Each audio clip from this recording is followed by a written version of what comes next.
अस्सलाम वालेकुम नाज़रीन, क्रिकेट की ताज़ा तरीन अपडेट हासिल करने के लिए मेरे चैनल को सब्सक्राइब कर लें। बाबर की जगह रिजवान का कप्तान बनने का इम्कान। ज़राए का कहना है कि रवां साल के आखिर में स्टार बल्लेबाज की जगह नए कप्तान की तकर्री का काफ़ी इम्कान है।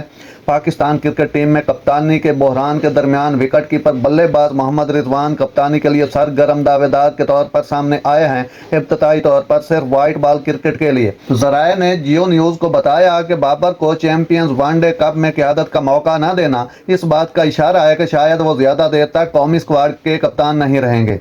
पाकिस्तान क्रिकेट बोर्ड पीसीबी ने जुमा को कौमी सतह के टूर्नामेंट चैंपियंस कप के लिए 5 टीमों का ऐलान कर दिया। रिजवान, शाहीन शाह अफरीदी, शादाब खान, मोहम्मद हारिस और सऊद शकील क्रिकेट इवेंट में अपनी अपनी टीमों की क़यादत करेंगे। ज़राए का कहना है कि इस साल के आखिर में स्टार बल्लेबाज की जगह नए कप्तान की तकर्री का काफ़ी इम्कान है। ज़राए ने मजीद कहा कि वनडे, इंटरनेशनल और T20 फॉर्मेट के लिए नए कप्तान की तकर्री का इम्कान नवंबर में होने वाले ऑस्ट्रेलिया के दौरे से पहले है। नाज़रीन, ऐसी बार वक्त खबरें सुनने के लिए मेरे चैनल को सब्सक्राइब कर लें। अल्लाह हाफिज़।